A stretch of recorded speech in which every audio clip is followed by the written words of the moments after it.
Ladies and gentlemen, we are in studio today with an absolute legend. Kai, if you don't know who he is, will introduce himself in a moment. But to me, he's the madman that ran a 13-peak challenge I never knew existed with a friend of mine, Chris, who works at Gear Change, and the founder of arguably the coolest, most spoken about, and fastest growing running club in Unbiased Cape Town, opinion, yeah. the HoutBay Leopards, which I'm a very proud, very low participating member of. Carl, thank you so much for joining me. Appreciate you coming through and spending some time with us. Thank you for having me. Always a pleasure. I am genuinely excited and borderline scared to unpack some of the stuff you've done. But before we do you want to just introduce yourself to the audience, who you are, what you're up to, where you're from, just like a broad introduction? Yeah, absolutely. So my name is Kai Forrester. I'm a HoutBay local, born and bred. Grew up in a relatively conservative household to an German mother, English heritage father. And grew up in, I'd say, a very safe, stable home environments, which really created a great platform for basically later in life and, not having too much childhood trauma to worry about that would impact me in negative ways. I know generally people, when they ask what do you do, people are referring to the job. I don't necessarily like to just explain what the title is. I think the assumption or the underlying assumption is that people expect to be able to tell quite a lot about someone's character and values and traits based on what their profession is. I personally disagree with that. So I'll get into what I do for work and all of that a little bit later on. I prefer to define myself in terms of things that I value and some of the traits that I have. So I think the first word that really comes to mind for me is something that I've cultivated quite a lot in the past few years is discipline. That's been a huge thing, and I've almost seen that as the key that unlocks the door to whichever path you want to go down.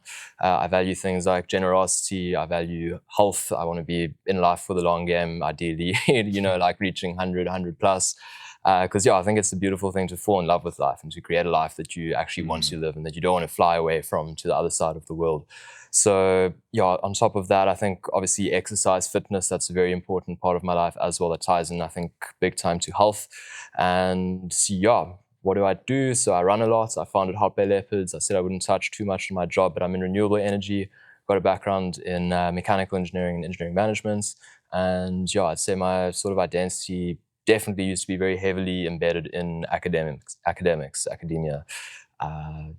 At one point I think back in primary school, hustling to be top of my grade. That was the one thing that I knew I was really good at. So I was like, cool, let's just become the best at this. Because even now, pretty much anything that I invest significant amounts of time in, I'm keen to become not necessarily the best, but competent enough so that I don't feel embarrassed for spending that much time on that thing. Awesome. That is a very well and competently rehearsed introduction. Thank you. So something that immediately stands out there, discipline, is I resonate deeply with that. And the way you articulated it, discipline will unlock pretty much anything that you want and you're passionate about. If you have the discipline, the rest will follow, along with some grit and determination and the ability to suffer a little bit. Absolutely. Which you could argue lies within discipline. I have a son, 14 years old, very athletic. He's a top performer in class. He hates coming anything other than first as an academic in his grade. So that stands out to me too as well. Academically, where were you at school? What's primary and high school look like? Primary school, I was at the Grove, just up the road from Cavendish and Claremont. And then for high school, I was at Westerford. So I had a lovely time at Westerford. I think it was different to the all-boys schools where you've got that banter and that that raucous behavior. We didn't have any of that at Westford. We had the girls there as well. So you want to be, at least somewhat put together. Definitely keep us under control. So I think we had a different kind of fun compared to the all-boys schools. It's a different ball game when your crush is sitting behind you in maths at 9 a.m. An extra spray of Axe in the morning. Get that shave extra sharp. I was an early bloomer, so I think I had puberty when I was 9, 10. So I had a beard by the time I was 14. Hectic. And was school chilled with that? I remember having to shave. No. Some days I'd shave in the morning. Shave, no soap. By 1 p.m., 2 p.m, if I walked past an especially strict teacher, they'd send me to go shave. No shaving cream, nothing, just water and a one-bladed Bic razor. It's the right way to do it. So positive experience primary and high school. Athletic? I mean, obviously you were very academic. That's good. So Were you running? Were you Rugby, soccer? Yeah, so in primary school, played hockey. My dad played hockey as well, so I looked up to him when I was a young kid, and I was always keen to get on the Astro. Played soccer as well until high school, and in the summer, primary school, played cricket. Loved that, and then got to high school, and then suddenly they were expecting us to play 65 over games. That was our entire Saturday gone. Yeah. So I was like, I've got better things to do than Westford. We weren't the best in sports, academics, strong, sports for the guys, not so much. So I was like, I don't have time to drive out to the Plattelands every Saturday, get back at 6 p.m. Getting our ass handed to us. So I was like, let's last that and play water polo instead. Yeah. Still probably the toughest sport I've played. Water polo. Water polo is tough. Very intense. Yeah. Oh, yeah. I enjoyed water polo in high school. Maybe not a very popular parent move, but Dylan, our son, I don't think our daughter would ever play cricket. We said under no circumstances are you allowed to play cricket. Why? I mean, he's never had an affinity to it. He played very competitive soccer in Joburg before we moved here, and he's now rugby obsessed. He was like, I was never going to go do it, but why? I was like, there's no chance I'm sitting on a Saturday the entire day.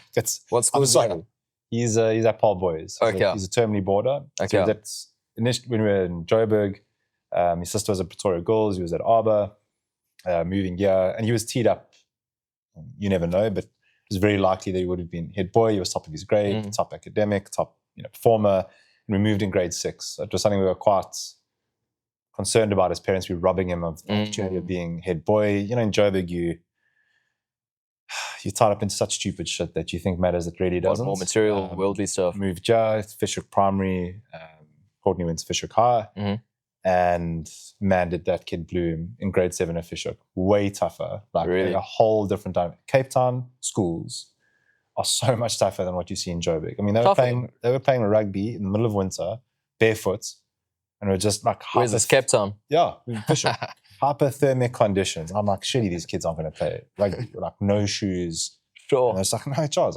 Go play. The wind, the fucking trees are blowing. Yeah. And they're like, no, go. That's Cape Town. Go play. I was like, it just discipline was so important. Bill's an A-team mentality person. He wants to win at everything. He doesn't do mediocre. And that school got an edge out of him I never knew was possible to get out of. Sure. That is really interesting. And now he's never played rugby before. Cape Town's a rugby, very rugby focused, hockey as well, but his affinity is rugby. Paul Boy is, that obsession with the best, so he's landed up there. Amazing. Anyway, it sounds like a podcast on Dylan.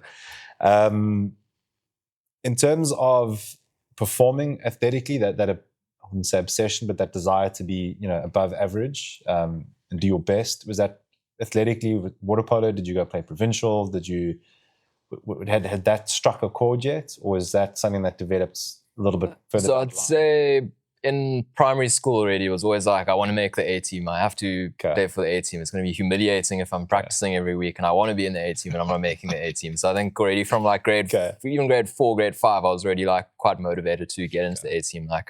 For soccer, I think in grade 4, I was playing B team, and I was like, this isn't going to fly for me. So most days after school, I'd just go into the yard, I'd kick a ball against the wall, tap. Just, I'd say hours each week, just trying to hone in on the skills, take free kicks. My grandmother had a massive backyard. So I just go there, set up some makeshift goals against the wall, draw with chalk or something, and just try to go for top bins, every shot. Nice. So I think I learned in quite a small way there for sports, at least, that what I would put in would increase my output. So input versus output. And I found the longer that I went, for 1 unit of inputs, I'd get more units of output. As you get more proficient at something. That's the mentality. Yeah, but I'd say the hard work and discipline really started academically. So one or a couple of values that my parents really instilled in myself and my younger sister from primary school as well was accountability. So we're not going to do your homework. If you don't do it, you have to deal with the consequences. It's not going to affect us at all. Discipline as well. Agency. So making life happen for you. I remember as well I think I was 8 or 9 years old. My mom was like, I'm not going to make your school lunches for you anymore. If you don't make your lunch, you're going to go hungry. At the moment, it was this is respect to your parents. yeah. In hindsight, I'm shocked, guys. Great move. Yeah. But in the moments, and probably for even in varsity, I had mates who had fancy lunches made by moms. I was like, bro, I've been doing this for 15 years. How is this still happening? So I think until you become a young man, then you realize. Yeah, exactly. Still there waiting for mom's course. Yeah. So I think very important values that were installed in me from, I think, first academically, and then that filtered over to sports and later on in life, other hobbies, which I'm sure we'll get to. I've been fortunate enough to sit with a lot of above average athletes as part of what we're trying to do on this channel. And it always strikes me every time, you hear this, and it's like, the question I have is, where do you think that comes from? That desire to want to be the best. I mean, you've made it very clear your parents played a huge role in defining and helping you create an ecosystem and a habit and a mentality that enables that. But I would argue, were you to have been raised by different parents, it would sound to me like that desire to want to be the best was there anyway. And is that something you're born with? Is that something that is unearthed that you just have because it's in you? Like, you can't do something whether you want to or not. No. I can't half-ass anything. No. So I think it's a combination of things. I think one of the values that my parents consciously try to instill, I think as well, there were times in life where I didn't feel necessarily seen or, what's the word I'm looking for? Maybe not given the attention that I was wanting from my father in those moments. So I think I try to overcompensate then first academically, because I knew that what I would get the most rewards or recognition for was excelling at school academically. So report card comes, results are good, cool. Let's all go out for dinner and here's like an extra bit of allowance or anything. Yeah, so I think a big part of my drive was also to prove myself. At one point it was to my dad or my parents, and then later on I think it shifted more to myself, because you realize in hindsight, so after doing, for me at least, like 5 years worth of reflection and daily meditation and breathwork and all of that, and after a while get to understand things a lot more clearly, and you can look back and you realize, like, okay, cool, my parents weren't actively or consciously trying to cause these feelings of inadequacy in me. Like, they were doing the best at the time with what they had and what they knew. So I mean, you need to appreciate that. And if they hadn't raised me exactly the way they had, I wouldn't be exactly the way I am. I love myself quite a lot at this point. So I'm very grateful for all of the good things they did, all the things, or, in ways they might have fallen short for me at the time. But I can't say anything bad about the way I was raised. It's a profound level of mindfulness. Lots to be gained from that. It sounds like something you've put a lot of conscious effort into. Yeah. From a certain point going onward, is there a moment where the value of mindfulness, self-reflection, meditation dawned on you, or is that also something that you've sort of had throughout? I'd say, okay, so one of the reasons I was able to do well at school is because I could focus really well. Like, I never needed concerto or Ritalin or anything. Say no Ritalin needed. No, never. So I was one of those oaks that was able to sit down like in exam time and study for 8 hours straight, like maybe getting up once or twice to go to the bathroom, get a glass of water. I could go like a day without eating. Probably wasn't healthy. I was just like so fucking locked in.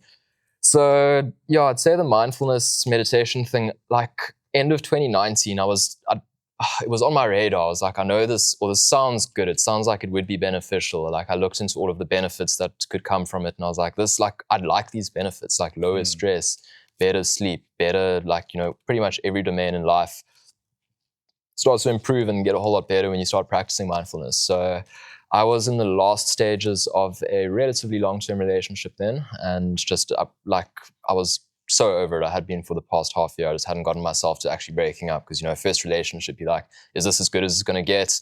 Is this the love of my life? And I was like, in hindsight, it was just such a mismatch. So could have gotten out of it earlier. But I think one of the things I did to help myself get to that point was to start meditating, even though it was maybe 20 minutes once or twice a week.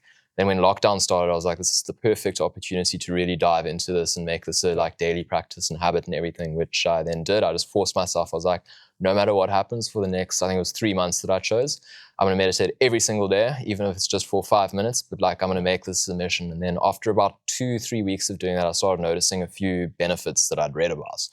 Better concentration, better focus, suddenly becoming a bit lighter and happier in everything that I was doing, not stressing about the outcomes too much, just being a lot more grounded and here in the moment. And before that was very much by the book engineering type, very skeptical. Like my mom and grandmother had been very spiritual while I was growing up, but I'd taken more of the atheistic view of my dad.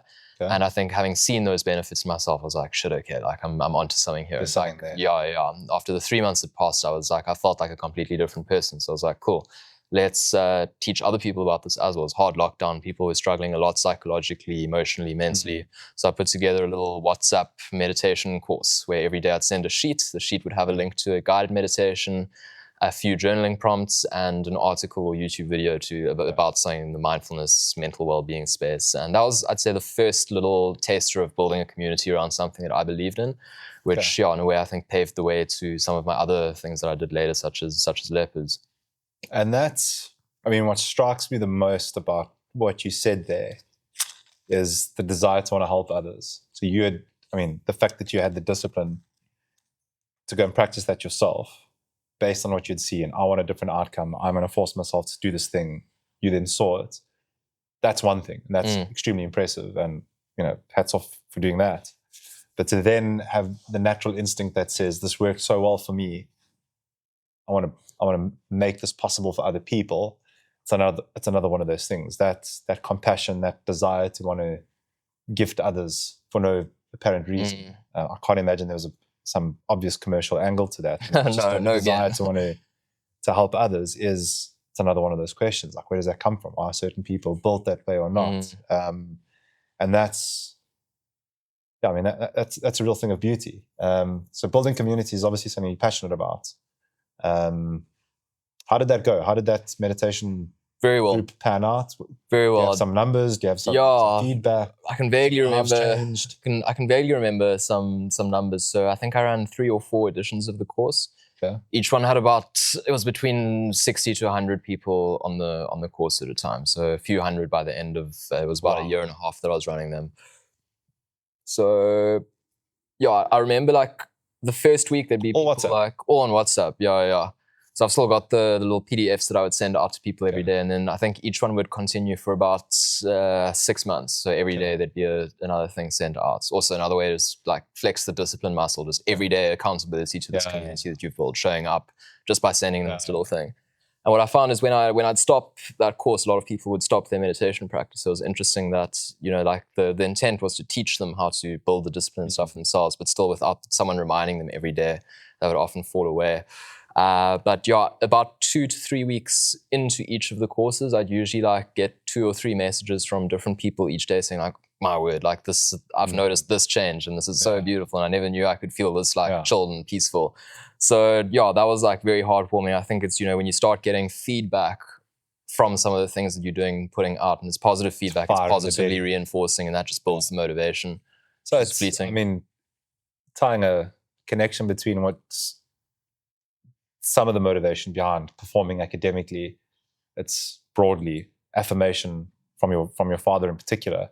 You go and build these communities, and I'm not saying that's the drive for doing it, but you do it. I mean, if one person comes back to you and said, "Shit, this changed my life," it's like that affirmation. And I'm quite similar in don't do things to get a specific outcome, but one person comes back and says, "You know what, that thing did this for me." I'm like, that's all the energy I need to bury myself for the longest time. And I think it's a powerful source of energy and fuel that people underestimate in many ways, because some people just don't care. I mean, even now to this day, I think about a month ago, I had someone reach out. They're like, "Hey, I was on your meditation course in 2020. Is there any chance you're going to be starting it up again anytime soon?" So people still remember, and it's happened a few times, 5 years later. And it happens like every now and then, not so much anymore, but I'd say 1-2 years ago, I'd often, like every now and then, bump into someone. They're like, "Oh, you Kai Forrester, you do the meditation course back in lockdown?" Like, "Oh, I've got such fond memories from that." Yeah, so you got fired up again? I've got a little bit. You a couple DMs. I've got a little bit too much on my plate at the moment to be taking anything else, and I'd rather be intentional with the things that I'm busy with now. Fair enough. Just so I don't dilute myself too much in my energy. Are those PDFs available anyway for people to download? Not to download, but that might actually be a good idea to put it out somewhere. If you do, let us know. We can put a link in to the description as for that. Okay, that gives me a really good understanding of some of the background and some of the foundations upon which, what led me at least to being really interested to have a chat with you, which is HoutBay Leopards. Man, there are so many anecdotal stories about it. A guy, some really comical and some quite serious. But my own experience of it, just for, as a reference point, was, like most, cycling is the main discipline for me, has been for quite a long period of time. Live in Nurtuk, and made the mistake of trying to run up Varput from the Silvermine side. Took what felt like an absolute eternity to get up there. It's just so gnarly and steep. I mean, it would be laughable for you to go up there, but very unfit running wise going up there. And as you get over it, like right at the top, there's, it like kind of dips down and you can see, there's this like valley there and you can see Musenberg that sits behind that, and everything was just quiet. Bicycle, it doesn't really ever stop. There's noise and it's a different thing. And in that second, I fell head over heels in love with trail running. I'm not prolific by any stretch of the imagination. I don't think I could do more than 20 Ks, but it was Dan Loeb, she used the term, it's so pure. It's like, I can't figure out a better way to describe it. And I was like, okay, cool. Having come from a cycle background, knowing that community is everything there, it's like, who do you go run with? And there's this, I've never joined, but there's this, it was described to me as a Bali trail running community that leaves on a Thursday. It's like, I don't identify with Bali, but a fucking chance. I can have 4 kids and, be as old as I am. I'm not in Bali territory. I don't want to ever be. And someone was like, no ways, you got to get onto this HoutBay Leopards thing. I was like, what is it? It's this crazy WhatsApp group. It's ballooned. And like, this person just proceeded to glaze you and the group and just like all the stuff that it's done. And I'm an early adopter. I'm just like, cool, get the number, message to you. It had to have been you. Add me to the group, and we met at Constantia Neck for the different loops there. And coming from cycling, which is quite, I want to paint everyone with the same brush, but it is clickier. There's no question. It's a higher barrier to entry in terms of I wouldn't know. I've never been involved in the cycling communities at all. If you ever are, you'll have a low barrier. Like I'll ease you in. But we got there. I was there with my wife, 2 kids. She was pregnant at the time with our now 7-month-old daughter. And as we got out the car, we were just greeted. It was overwhelming how kind the people were. Literally getting out the car. Oh yeah, for the Leopards trail run. It's like, yeah. I was like, oh cool, come over here. Who are you? I'm so and so. These are the loops. And just everyone there was so fucking lekker. Parents, speedsters. Like I cannot tell you anything I've ever walked into that was so welcoming, so fast. It was unbelievable.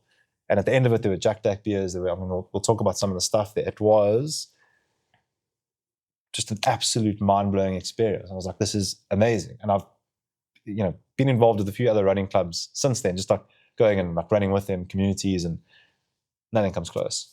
So with my own introduction to my experience of HoutBay Leopards, and it goes without saying that the kit is next level. There's nothing cooler than that running top. Yeah, Ben did a great job. I did the Milkwood 21K and someone was just like, hey, HoutBay, Leopards. And I was like, fuck yeah. It's like everyone else's kit looked so like ancient and like boring. That was just like a cut above.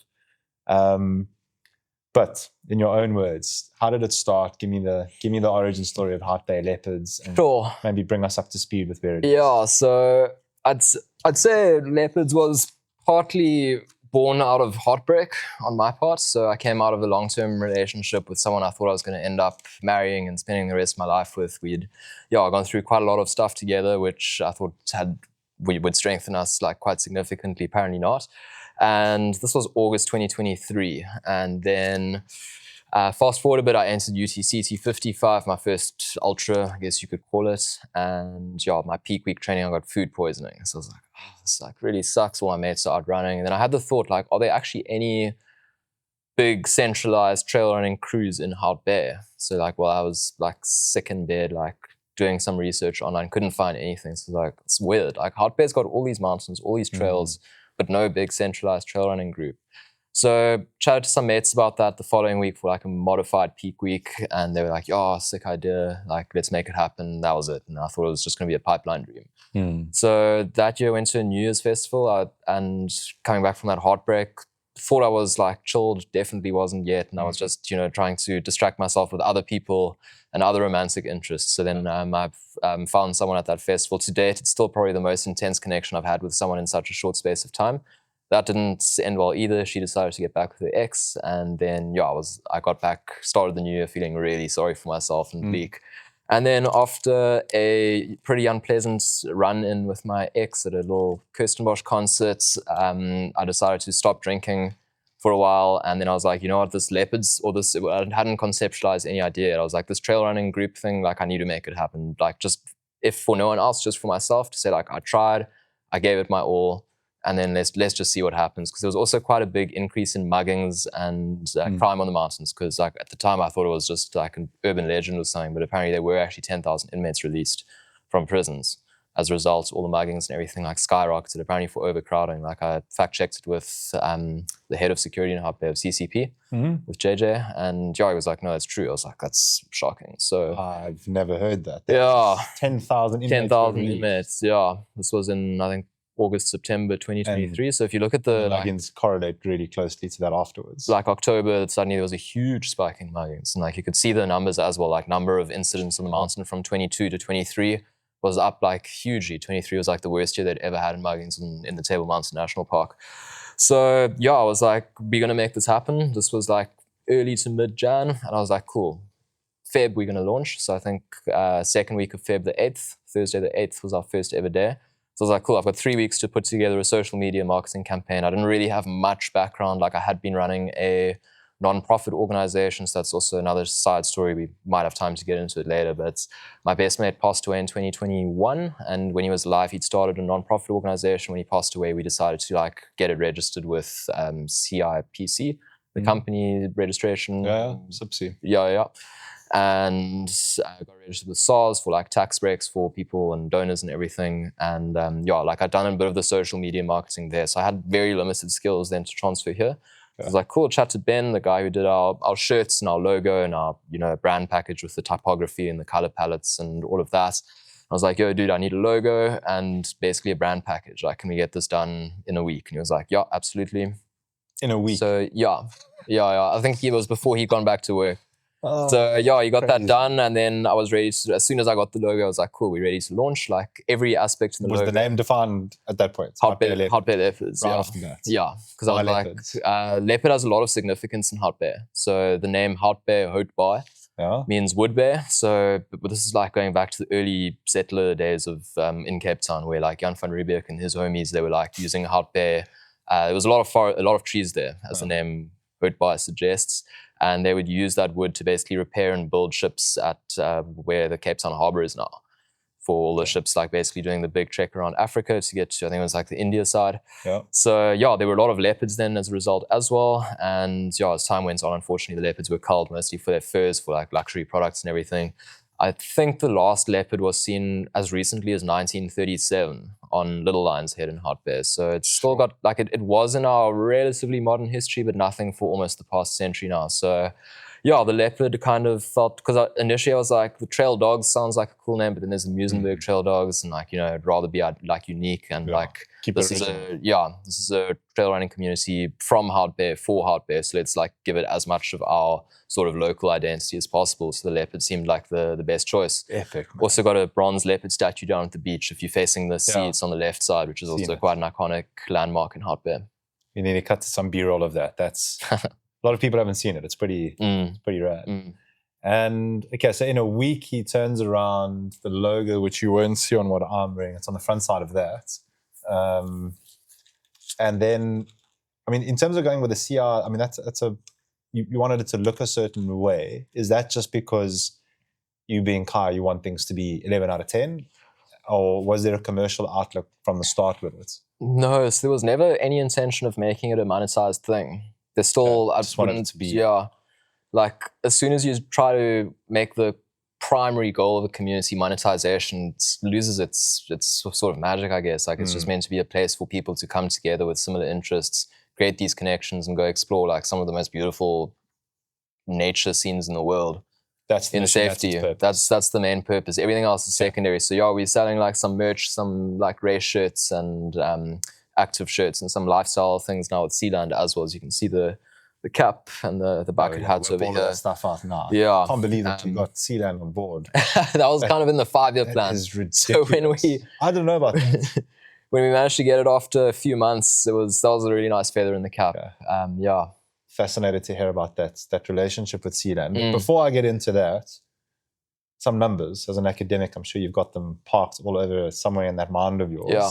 First group outing would have been end of Jan? 8th of February 2024. 8th of February, okay. And that's how many people are rock up for that run?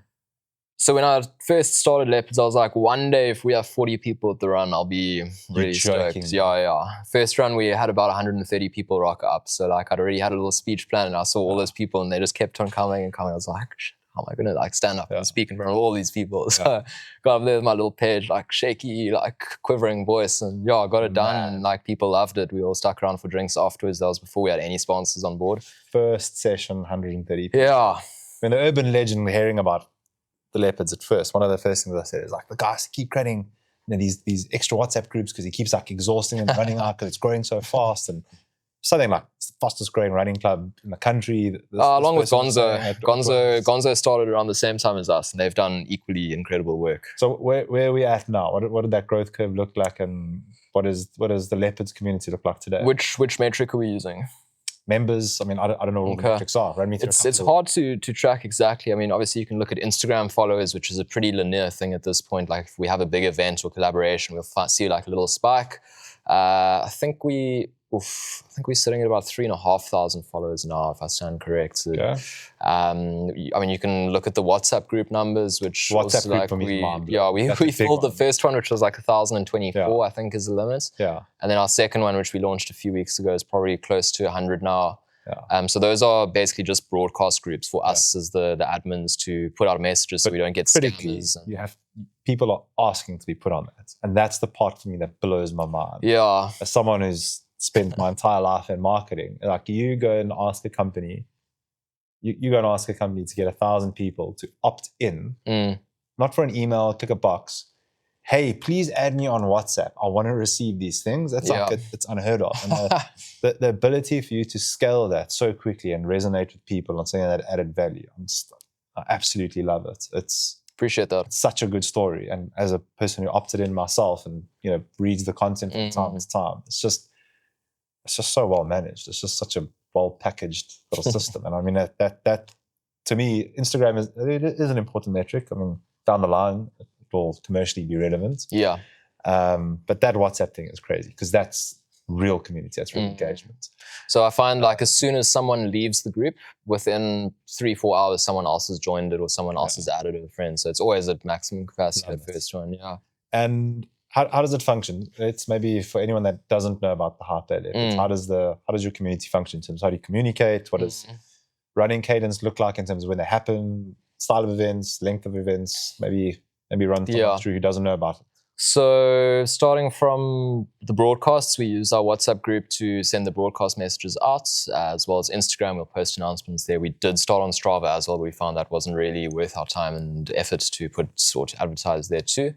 So we run on Thursdays at 6 p.m. That's our sort of OG run, the community run on trail, where we've got 4 groups. We've got a hiking group, and then we've got energetic, steady, and comfortable. I don't want to use the words fast, medium, slow.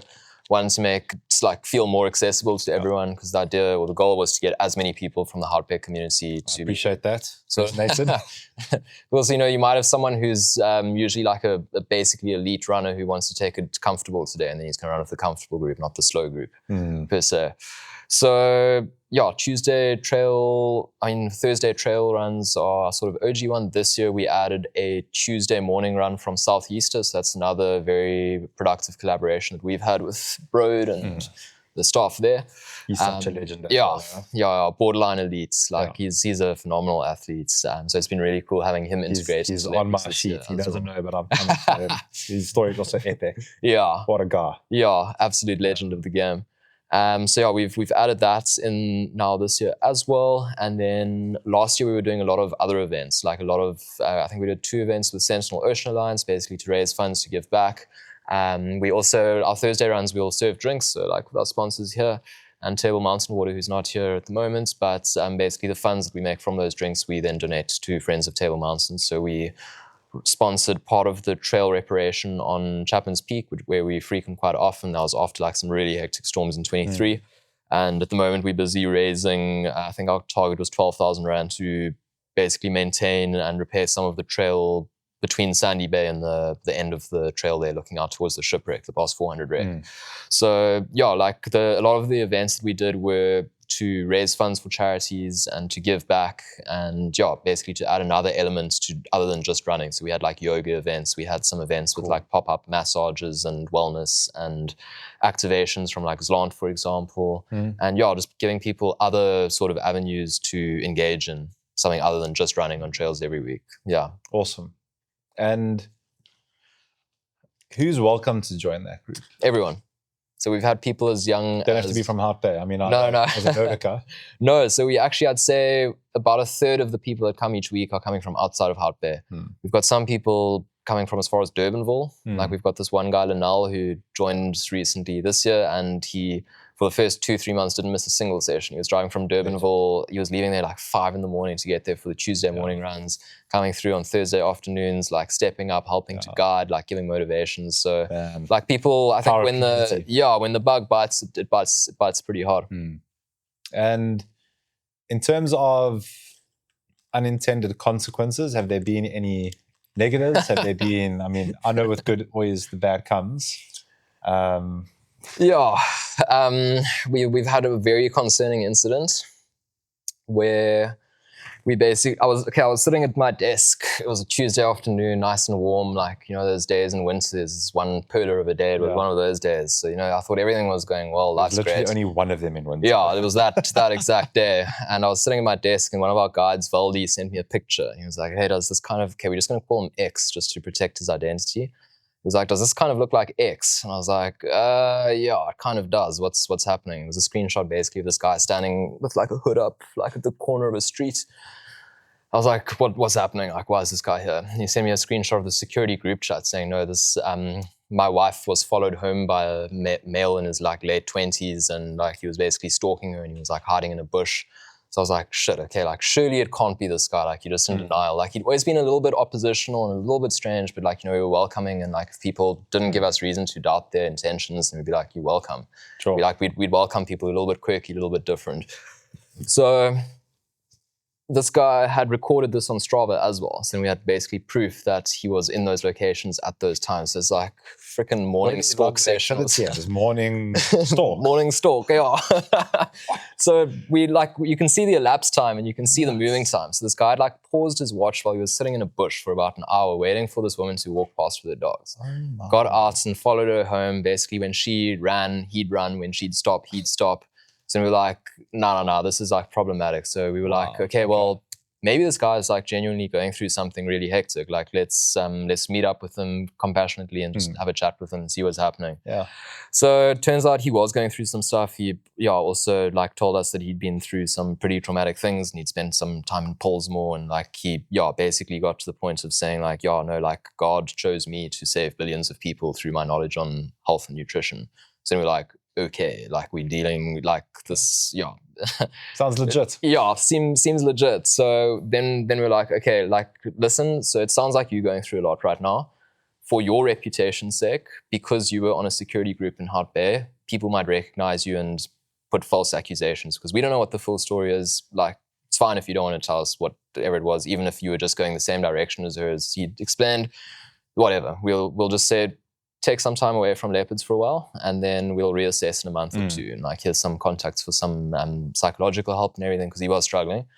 And it's very generous. In that time, another story came up where it was someone had shared a story about with this guy from 2 years earlier, like a very serious sexual accusation that was made. And then I was like, okay, well, it's obviously not an isolated incident. This has been going on for years, this worrying behavior, so we need to ban this guy. Like there's no way around it, for the sake of women's safety, especially in the community, especially if he's going through a challenging volatile period. Like if I knew that he'd been exhibiting this behavior and he was to attack or to assault someone in Leopards while I had that knowledge, that would be on me. Yeah. And I'm not willing to take that risk or that responsibility. So I'm going to tell him, bro, you're not welcome here anymore. There's been some very serious accusations. I didn't even allude to what they were, and he just sent me like 7 paragraphs back on WhatsApp. Like, I became a celibate monk in 2022, and like I was like, whoa, and then just like, bro, so many details like about his sex life. I was like, just no, I can't respond to this. So I'd say that was one unintended consequence. You know, you start with the friendly neighborhood running club, and then you attract a couple of the interesting volume you'll get. There's always going to be something. Yeah. And at like a community level, do you have any mean, I noticed when you guys started running on a Tuesday. So I ride with a cycle group called Pure Savage. Oh, and yes. We go, Tuesdays we come up and I noticed because the kid says, awesome as it is, I was like, oh, those are go Leopards. And some of there's this, I don't know if you guys experience it, or maybe I'll ask it as a question, cyclists versus the runner on the road, like we all have, and then the motorists who are the real problem. We all try to share chappies. Motorists have the view chappies is theirs. You don't belong on the road is like the blanket statement for 99% of the motorists, which I think it's because they pay the toll gate. So they're like, oh no, we're entitled. We don't drive over them, pay the toll gates. You know what I'm saying?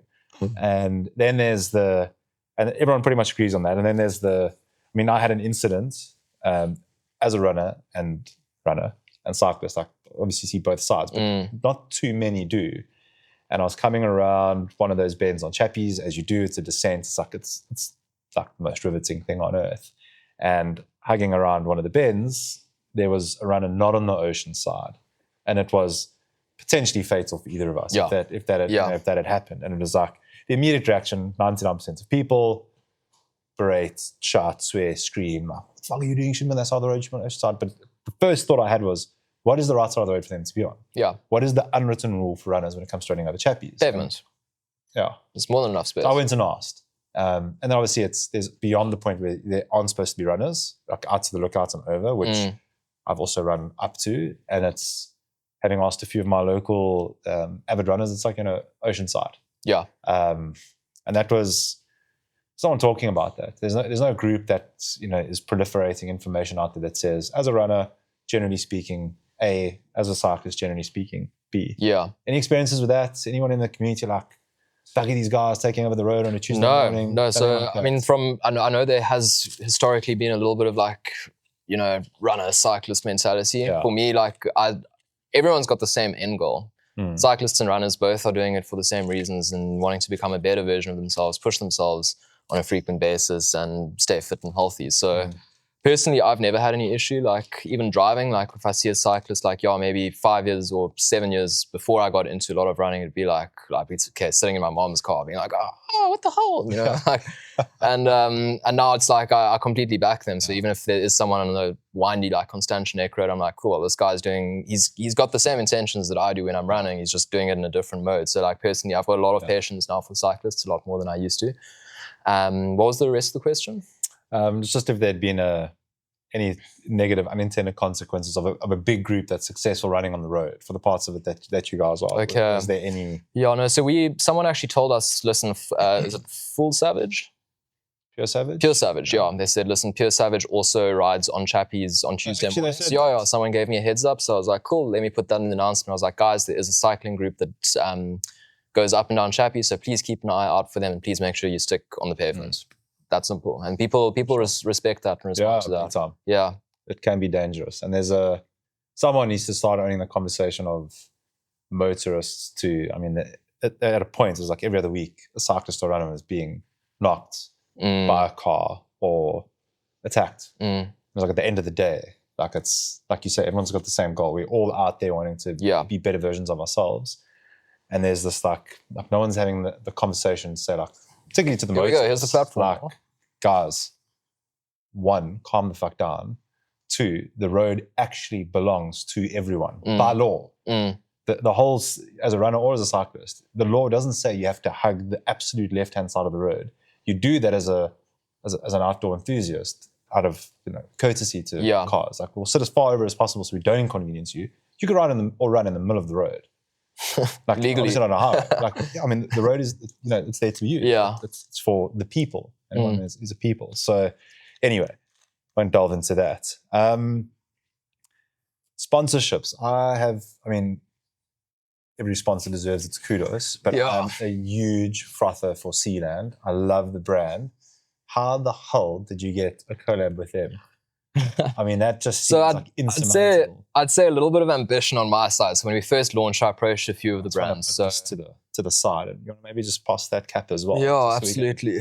So this is probably my favorite one. This champagne colored cap. Yeah. There's trail leopards there. Yeah, trail leopards and a little picture of the leopard on that side. Oh, that is So sick. So yeah, they'll be dropping in the next couple of weeks. We've Hot off the press. hot off the press. So these are the only ones in existence as it currently stands. So when I first started Leopards, I approached Sealand, sent them an Instagram DM. I was like, hey guys, starting this running club in HoutBay. You're a HoutBay brand. I align with your values. I own a lot of Sealand stuff. How would you guys feel about collaborating? And they're like, okay, message this guy, the marketing director, and see what he says. So met up with him. He was like, listen, there's no proof of concept. We're not going to sponsor you guys off the bat. So I was like, that's completely fair. Sure. So he was like, but here's a cap that you guys can include as a giveaway for the launch. So I was like, cool, much appreciated. And then like as a thanks, I also bought one for myself, just to show like it's a give and take. It's not just take. Reciprocal. And I think that move alone planted a seed in his mind. He was like, okay, this guy's like serious. He's not just in it for like taking. He's also like for a freebie. Yeah. So he was like, listen, we'll keep an eye on your growth. I was like, cool. Like I didn't expect them actually to be doing that. In the meantime, the CEO of Sealand had joined the WhatsApp group. He's also a HoutBay local. I didn't know that. So they between him and the marketing director, they've been keeping an eye on our growth. And it was only 3 months down the line, they were like, hey, listen, really like what you guys are doing. If you're interested, you can start leading runs from the Sealand store and we can look into doing t-shirts and caps and bucket hats for you guys.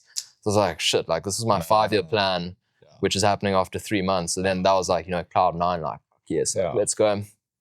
And after a couple of months, we ran a design competition. So we basically put the word out to the community being like, hey guys, obviously we're not for profit. So we're like, if you guys are wanting to give back in your way, if you're creative and you want to get your name out there and collab with one of the biggest brands in the country, Sealand, please send through your designs. So we got a couple of designs and chose the 2 best ones. One of them being over here, the other one that I'm wearing. Can I turn around for the camera? Yeah, go for it.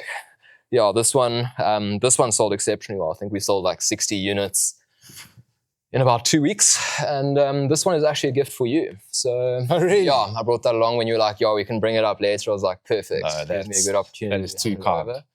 So paid for and buy one back and put it up as a giveaway. Man, that is sick. Is that based on the statue that you were telling me about? Exactly, yeah. So I think that's probably a real leopard there. It's intended to be. And we've got Sentinel in the background, which is in our logo. We've got the Proteas in the bottom right, which is on our logo as well. Man, that is so sick. And where is this available? The shirts. Yeah. Just via Instagram DM or WhatsApp. We don't have an official retail store or website set up yet. That's in the pipeline. But not for. And not in a Sealand store either. You can't go into Sealand and get it. No, only through us. That makes it even better. That's like because you can't get it. Someone said to me when they saw the shirt the other day, they went to go try. No, was it the race shirts or this one? And they tried to go and get it, and it wasn't available anymore. And he was like kicking himself over it. Yeah. So what's the deal? Because this is the training top. This is the race top. Yeah. Correct. Yeah. So out of stock. Partly due to my irresponsibility. I do not know what happened, but I managed to lose 2 black bags worth of one bag of the training shirts, one bag of the racing shirts. So probably lost about 40 really of them. High street value. Very like. have you checked Marketplace? So probably plugging it for like triple the price. I was washing my car the one day, and then I took them out, put them next to the car. It's the last time I remember seeing them, and like you're gonna check tons of like running enthusiasts at like the mind done. So that was an expensive mistake on my part. A little bit out of character as well. Usually I'm pretty awkward with those types of things. But like a good lesson learned. So we're gonna get another batch, and they will definitely. Yeah, I think there's something to be said for things being out of stock, creating demand. How many did you initially print? What was that run? I remember they said it on the group. There's only going to be. There wasn't for the Sealand shirts or those. Those. I think the initial run. We've sold about 120 at this point. I lost about 40. So that's probably the initial run we did about 80. Yeah. And that must have flown. I mean, that was like. Yeah. So I think panic bought mine. I was like, these are going to fly. The pre-sale we sold about 60, and then the other 20 we sold over the next couple of months. Yeah. And when I'm not a prolific runner by any stretch, but I enjoy a 21 like the Milkwood that we went and did. And you see like first thing that struck me is like running events attract thousands. You go to a cycle race, like any normal road race. I mean, if you see 80, that's a lot of people. Like at a race, it's like and it's bikes and it's close. There were 5,000 or 6,000 people at the start of this race. I was like, what? a nothing run, like no one even knows about. So anyone that isn't a runner, which hopefully will attract some people that aren't, and coax some interest out of them. That is nuts. Like to have a few thousand people standing at the start line all competing, it's crazy. And everyone, the number of people that are just wearing like a Nike or Adidas or a whatever brand at top, like insignificant. The amount of people in their Leopards or their fishhook, or I can't remember who the blue ones are. It's like everyone's in their running club attire. Is that HoutBay Leopards, esque as well? Are there a lot of people that go to these runs? Is it quite a competitive running club? So we're not at all performance based. So when it came to like UTCT, we had some phenomenal results. We had people podiuming at UTCT. We had a lot of top 10s. We had even more top 20s. So we were like, shit, like considering we don't offer coaching and we don't focus, like performance isn't one of our key values, we were pretty mind blown. So we looked into that. We were like, how? Like, why are people from HoutBay who just do it for fun, like relatively really like strong? And we kind of came to the conclusion that in HoutBay, the trails are very technical, and no matter what trail you're doing, there's a lot of vert involved. So we kind of came to the conclusion that just because if you want to get out there and enjoy it, by default, you're forced to go over these super technical trails with a lot of verts, which means it's a lot more transferable to a race like UTCT, where there's a lot of verts and it's like pretty technical. So yeah, I mean, we do have a group of probably about 30 or so people that race pretty frequently. They'll enter like 4 or 5 races per year. And these runs during the week. So for someone like, which is fucking cool. Like if you can go, it would be in any sport, whatever your sports affinity is, if you can train with a top 10 runner, trail runner, when I say train with, like you can be in the vicinity of on a Thursday and know they're going to crack a Jack Black at the end of the run, and like you'll be able to have access to them. I think there's some real magic in that, and that there's no pretense around it. It's pretty sick. So one of the things I love about trail running as well is that you can be on the same starting line as the elites, literally the people who fly from around the world. UTCT, they're at the same start line as you, and like the sort of gap between the elites and the amateurs, it's a lot smaller than pretty much every other sport. Yeah. Very cool. Speaking about elites, one of the HoutBay Leopards is not a myth. It's an absolute legend that came true, and like really well done on that. I don't know of any other running club that has the froth that yours does associated with it. And a lot of people, just before I move on from it, actually, you mentioned the series of tough, emotional, romantic related challenges that you went through.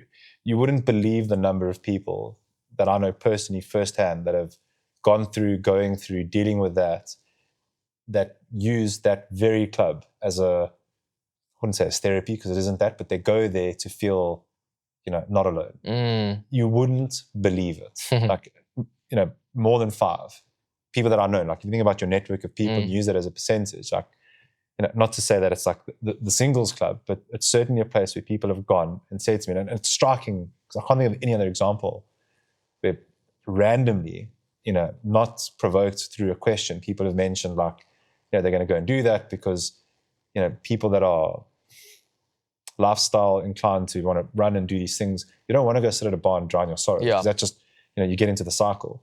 And I mean, we all know where that ends. It's just more and more heartache and more trauma. You never come out from the end of it. So where do you go? Like, where do these people go? Like, okay, you can wake up at 4 a.m. and go and do the Savage Leap, but Thursday's a great day to be out. You can go and hang out with people that don't want to sit and get slaughtered and do stupid shit. You can go and hang out with people that are like-minded, outdoor focused, have good banter. And that's an unintended consequence of your group. So it's funny that it was born, not funny, but it's that it was born out of this heartache. And it's become a vice, at least for some people, to help cope with that. I don't know if you've ever heard of that or if anyone's ever mentioned that. So we noticed that, like year on year, it's only our 2nd year now, but we had a big influx of people who fitted in really well with the sort of core group of organizers.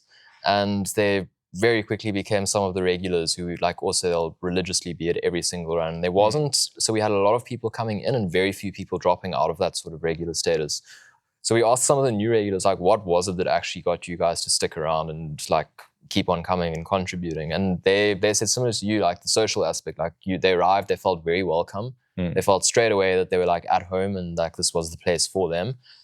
So I think, I have heard just by asking the questions that people have been using it as like a place to find like their tribe, a place to find like-minded people who, like you said, aren't interested in going out and getting fucked every weekend, getting drunk, taking whatever drugs at festivals and whatnot.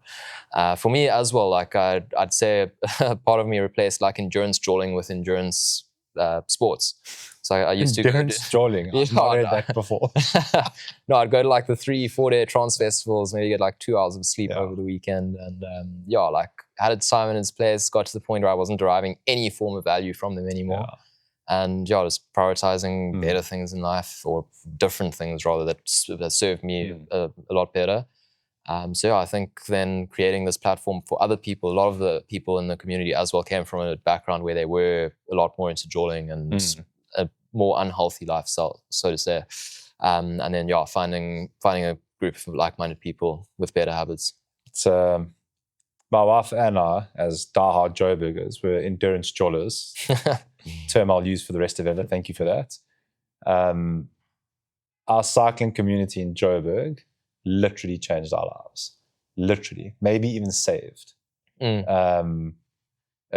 not, we weren't like doing lines of coke and behaving like full-blown retards, but the cycle that we were in, and it's tougher in Joburg, is just grind to the bone, care till late. And I mean, we had some really good times. Like the best jaw I'll ever have is with my wife. She's, we can spit around on a dance floor till 4 a.m. in the morning, and I love those days. But those days were really long, very often, and it's so normalized. And the anxiety is what ate me alive. I couldn't, to the point you can't breathe. That was my worst thing that happened after a big jaw. And a friend of mine that I went and saw, he's a mentor and he's a client as well, a guy named Alex Darling, and describing this problem to him. I was like, fuck, what do I do? And he just said, do you own a bicycle? It was all he said. No advice. Do you own a bicycle? Like, yeah, I'm sure I've got that one mountain bike buried in the back of the garage. He's like, cool, meet me at the club that we ran from. The HoutBay Leopards of Benoni was cycling, a place called Bicycle Line. 5:30 in the morning, just meet there. And like, similarly to you, it was obsessive. It's like anything I did, I had to do all in. And that became the all in. So without saying anything or doing anything, you just had to get hooked on that one thing. And that trajectory changed literally the rest of our lives. I don't think we would have moved to Cape Town. I don't think, so many things that have fundamentally changed our lives and given us an entirely different outlook that we would have had. That, to me, more than anything else, is part of the significance of what HoutBay Leopards can actually give, beyond go and do sick trails. And that Londonner review blew my mind. Yeah, I did that. That's a fan's favorite. That is crazy. And there's that one dog that goes up those parts. Yeah, there's a couple of regular dogs. Mind blowing. Beyond all of that, which is like epic, it's the roll on of all of those things, and that becoming your community, and that becoming your life, and becoming part of your identity. And I think by that measure, what you've done is heroic, and you should be really, really proud of that. It's like major kudos. There's a handful of people in the world that are capable of doing that kind of stuff, and then continue to grow it. Means a lot. And bring cool kits. So just major hats off. You're literally changing people's lives. Sure. Your 13 Peaks was the other thing that unintendedly cropped up into my world. I was at Gear Change with Chris Copeland, who we both well acquainted with. And he was training for a marathon, and he was telling me like he was going to run it at night. What the fuck are you talking about? It's like, no, there's this guy, Kai, and he's doing the 13 Peak Challenge. I've got no idea what the 13 Peak Challenge is. I'm not going to say it. You can run me through in the audience what a 13 Peak Challenge is: distance, elevation, the timeline, and the role that supporters run through it, and then like connected the dots. Oh, it's HoutBay Leopards car. That's literally what your name is on my phone. HoutBay Leopards car. It's not car, HoutBay Leopards. And I mean, that just blew my mind. I understood the community thing became clear to me. And my perception for some reason was that you were this like serial digital marketer that got into trail running. That was one of the stories that was pieced together, a broken telephone. And I was like, no shit, this guy can fucking run. He can do some crazy shit. Run me through that. Yeah, so I basically first found out properly about ultra, I'd say beginning of 2022. So before that, like I started casually trail running in 2020, lockdown hobby that stuck around.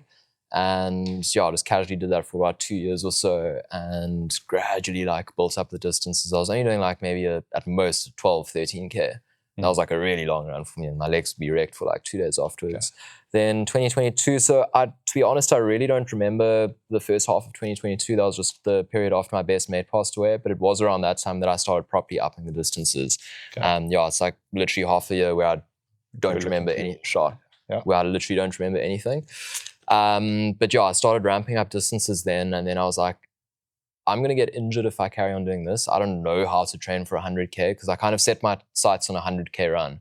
And I also started getting introduced to, some of the internet characters like David Goggins, for example. I was like, hardcore oak. Like I was kind of used Can't Hurt Me as a Bible for about a year. That became unsustainable quite quickly where I remember once I had a foot injury. I was planning on doing a 21K. I got to 18Ks and my foot was fucked. And then I was like, let's go for 30Ks. So then I got like proper Goggins mentality. I was like, because it's sore, we're going to do 9Ks extra. Okay. And then I was out for like 3 weeks after that. I like really hurt myself. So like, I think then learned that maybe Goggins' approach isn't the best for everything. It's good to show yourself you can if you need to, but let's not cause proper damage. So I then in 2023 started training with mindset movements, and initially I wasn't planning on entering a single race or anything. I was just like, cool, I want to run 100Ks and then that'll be it. Just on my own, do my own thing. And very soon after I joined, they were like, no, you should do races, use it as like a sort of check-in. And yeah, I'd say also joining Mindset Movement really so the trajectory of my life was like that, and joining Mindset like upped it even more. Okay. Just instilling like a new level of discipline where I was waking up at like 4:30 most mornings to go train, sometimes for like 2 hours doing a mission up Platter Clip, running to McClears back down. And yeah, basically very gradually built my way up to the 100K distance because I was like, either I could do the 100K now and do it a lot more slowly and with a lot more pain, or I can enjoy the whole journey to get to the point of being able to do 100K. So I'll enter like a 45K, then a 55K, then a 60K race and so on, and gradually build it up. And yeah, it was basically a goal that I've been working towards for about 2 years. So 13 peaks basically tags 13 of the peaks around Cape Town. So see if I can remember them offhand quickly. Started Signal Hill, Lions Head, McClears Beacon, Grootkorp and Judas, which are both on the 12 apostles, down into HoutBay, up Little Lions Head, back down up to Souther Peak, back along the 10K road section, up to Chapman's Peak, Nordic Peak, down into Silvermine, Muizenberg Peak, then up to Constantiaberg, Mars, Constantiaberg, go dip into Constantia Neck, then up to Klassenkorp above the dam. From there, back down to the Contour Path, up to Devil's Peak, and then back to Signal Hill on the road. Single run. So there's a few badges you get for 13 peaks. The one is the Impossible badge, which so far only Ryan Sands has gotten. And basically for that, you need to run it in 13 hours and 59 minutes or less. So you're basically doing a peak an hour. The other badge is the 1 day badge. There's a 2 day badge and then the multi-day badge. So my goal initially was to do it sub 24 hours. And I was training with the mate Vaughan, who was quite a significantly stronger runner than me when we did 30 or when we started training for 13 peaks. And he was like, I'm going for sub 20. So I was like, oh, that's 4 hours faster than what I was like wanting to do. Checked the leaderboard and I was like, damn, if we can do like a sub 20, that would be like a top 15 fastest ever time. And I was like, I don't know how the fuck I'm going to be doing this. So I was like, cool, I'll train for a sub 20 hour with you as well. I'll just do that and try to get my pacing strategy as good as possible or as well as I possibly can. So yeah, it's 105, 106 Ks with 6,500 meters of elevation gain. So I was like, cool, let's train for this. So like I've been working up to it for a year and a half or year and 3/4. Now we've got a 3-month block leading up to where it's going to be specific, like 13 peaks training. Yeah. So yeah, got the training done, a lot of sacrifice, a lot of like 6 to 8 hour runs on the weekends for the 3 months leading up to 13 peaks. And then it was go time. And then yeah, basically got a crew together a few weeks before. Chris being one of them. Yeah, honestly, the crew is what made the day for me. Like I shifted my goal away from sub 20 hours. I was like, doesn't matter what time I do it in, just to relieve the pressure on myself. I was like, the main goal is to go out with people that I love in the mountains that I love and enjoy the day. That was the main goal. And just stick to the plan. So I made Vaughan, he went off hard. He was at one point an hour and a half ahead of me. I was like, that didn't do wonders for my ego. I was like, I trained so hard. Now this guy's dropping me. He's going to run like an 18 and a half hour. I'm going to be like barely 20 hours So he's a really strong climber. He was a lot stronger at climbing than me at that time. So the first half of 13 Peaks, you do about 2/3 of the elevation. Second half, you only have a third, and it's a lot more runnable. So the first half played to his strengths, second half played to my strengths. So with those out and backs, I'd kind of like see how far ahead of me he was. And like I said, we got up to an hour and a half at one point.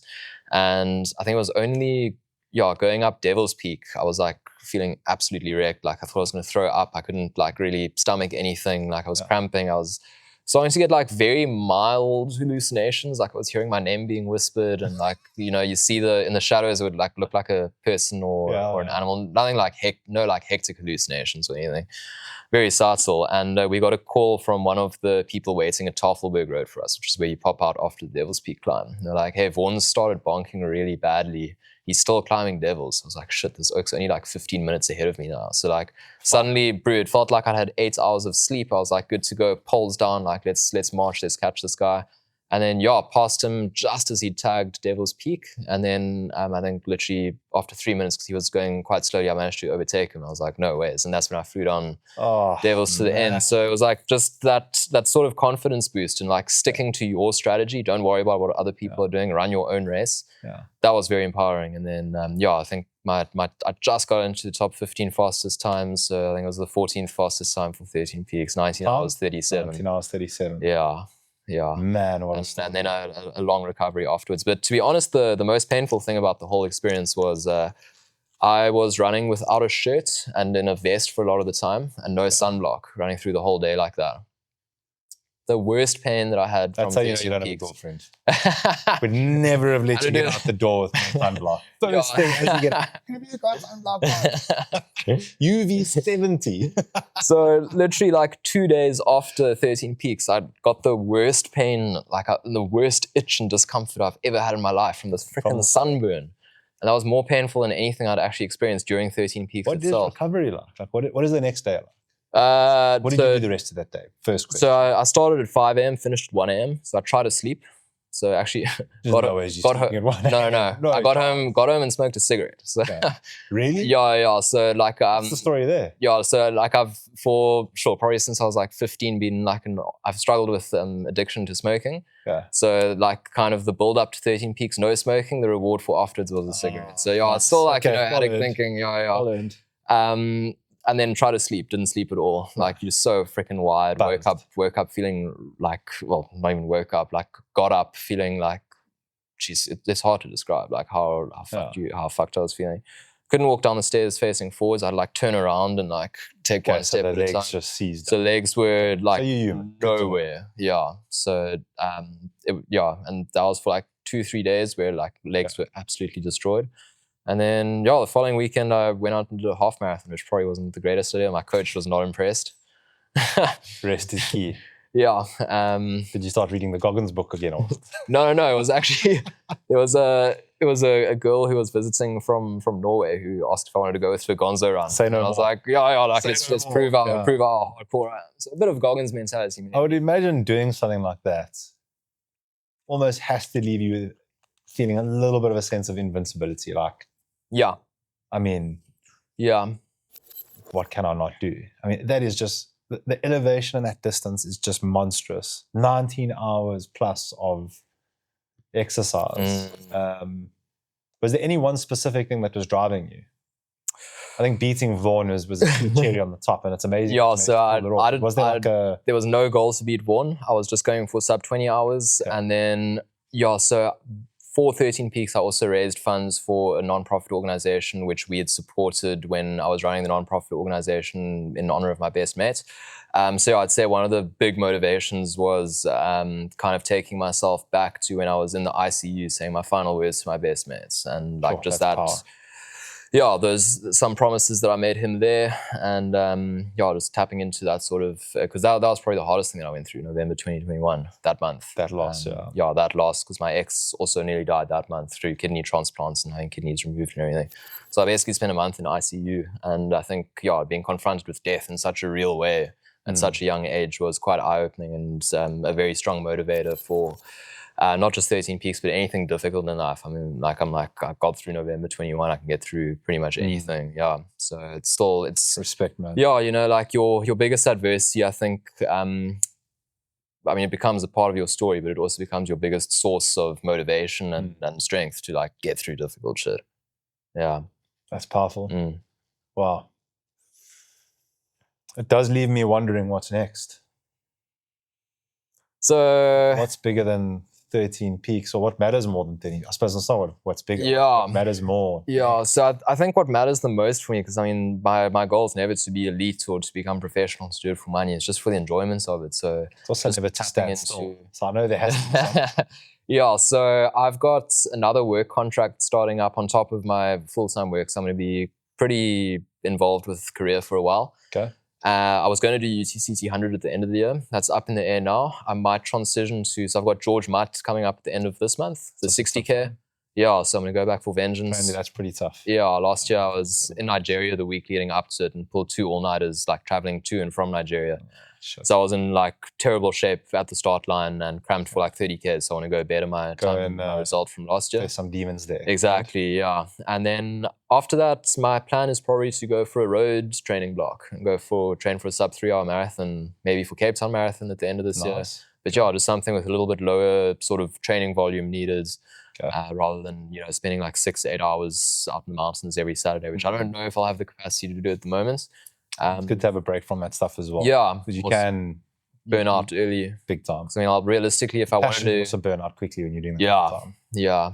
As soon as it becomes any form of obligation, big time. I mean, realistically, in ultra, you'll peak in your mid 30s, late 30s. I mean, I'm 26 now, so I've still got a lot of time to build up to that and just focus on speed while I'm still young and have that power. Career is also a lot of people.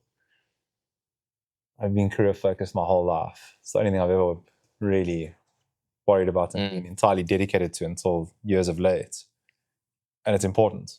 A good career, a good financial base enables the adventure. If you can have the magical combination of being successful, finances certainly make things easier. Yeah. And you can have the mental fortitude to say, like, when I achieve success, I'm going to do things like this with it. I mean, you put yourself in a category very few people are. So I think it's good to weight focus in both those areas. And I mean, I'd be very interested to see commercially and career-wise what you achieve if when you put your mind to something, you're doing this in your free time for pleasure. I mean, one can only imagine what's possible on the flip side of that coin. Yeah, I'd say that like when it comes to commercializing things, part of me still has this something that I need to unlearn, this inherent guilt about charging people for things. So that's, if I do want to pivot, one day I'd like to become a founder for something. I also feel like if I want to go that direction, I've got a lot of skills from starting Leopards that would probably be transferable. But yeah, like financially, I've got a lot of connections. You've got a lot of people around you, thousands, that have been there, done it, learned a hell of a lot. And I mean, if you feel guilty charging for things, don't feel guilty going and asking people that have charged people for things, make good money off of it. Use the good will that you've given them to allow them to live a better life. Lean into that and speak to them, to tap into that.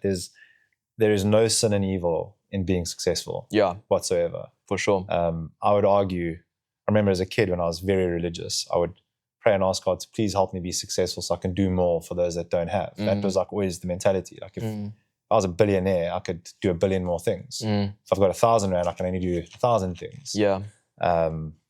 The wishful thinking of a child. Well, yeah, I think with spoiler alert, I'm not a billionaire, but like there's nothing wrong with that. I think. But yeah, I think like growing up, I had sort of certain ideas about money from my parents, and then I had to unlearn a lot of these sort of ideas. I think it's just inherent in a lot of families growing up. Money doesn't grow on trees, like money is the root of all evil. Statements like that being thrown around. And then during my masters, I spent like 2 years just learning as much as I could about how to invest, like doing a bit of day trading. Had a friend who's like really good with money and looking for these sorts of opportunities. So then I really tapped into learning about that because I was like, I want to like have the option to retire by the time I'm 45, and the quickest way to do that's probably going to be through investing. Yeah. So I just kind of spent like dozens or hundreds of hours learning about that, which has. I wish I bought more Bitcoins. I think everyone does. Yeah. Yeah, that's an unspoken. I mean, generally. The type of people, this isn't an elite athlete sports only channel where we, it's just by design. That's the network of people that I have. It's just stories that need to be told. But it's very seldom people are putting those two things together, which is, success financially and, success in personal life, which is, and I think those two things are intrinsically linked. Mickey Lou, which is the agency I mentioned to you earlier, which is the financial provider for my life, the birthplace of the work-life balancing was around myself. I was like, if I can work from 9 to 3 every day, have enough time to have breakfast and dinner with my daughter and the rest of my family, see my wife every day for lunch, earn a good enough income to lead a good life, I'm like, that is everything I could ever wish for. Yeah. Why not let everyone in the business have that? Why not let everyone work and have those opportunities around them and make that your culture? Like an 8 to 5 where, only the boss leaves early or late or has this, this luxury, which is seldom the case. Often the owners are the ones burning the longest hours. More people need to lean into that. Like that's where true success lies. If you and the people around you are able to be financially, free, that's a loose term because that can mean different things to different peoples, but financially be able to be free with a caveat that you have time to spend on your life with the people that matter, doing the hobbies that you love, you win. Yeah. You win at life. Yeah. You can count on, the fingers and hands that you have, how many people have actually achieved that. For me as well, I think leveling up in one area of life gives you the confidence to level up in other areas of life as well. True. So even if you say going out smashing 13 peaks, suddenly that's giving me confidence, not only in the fact that I can do it, but the process leading up to that is effective and will get me the results that I want.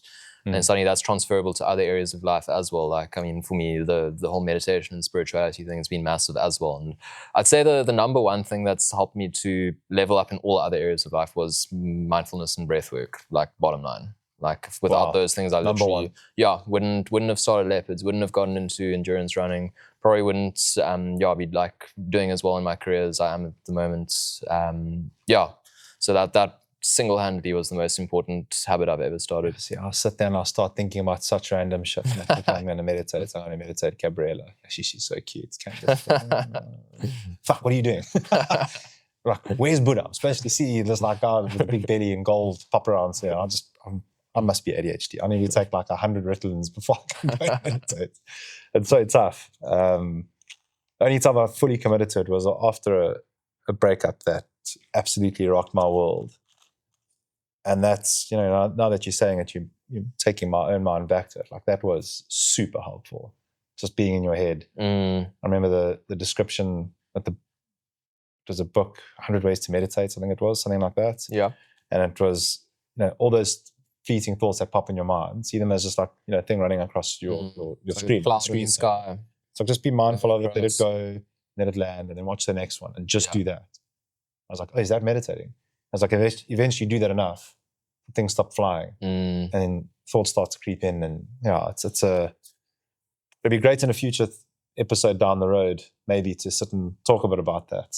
For sure. Check in on your multi-billion-dollar empire that you'll no doubt have built by then, and you can be the VC capitalist that comes and sits here and educates us on mindfulness and investing. That's a rabbit hole, but a salient piece of advice to leave people with. It's been so awesome chatting to you. I really appreciate you coming through. Thank you, Dave. I look forward to joining a HoutBay Leopard run soon. As soon as 361 is behind me, 361.5 Ironman. When that's done, all I want to do is run. Epic. And I look forward to joining you guys with that. Hope to see you back here for this show or I otherwise. hope to be back here or with your plans for starting other things up here. Very exciting. I'd love to have some of your energy injected in here. But thank you so much for coming through, and good luck with the ventures going forward. Much appreciated. Thank you. Back up.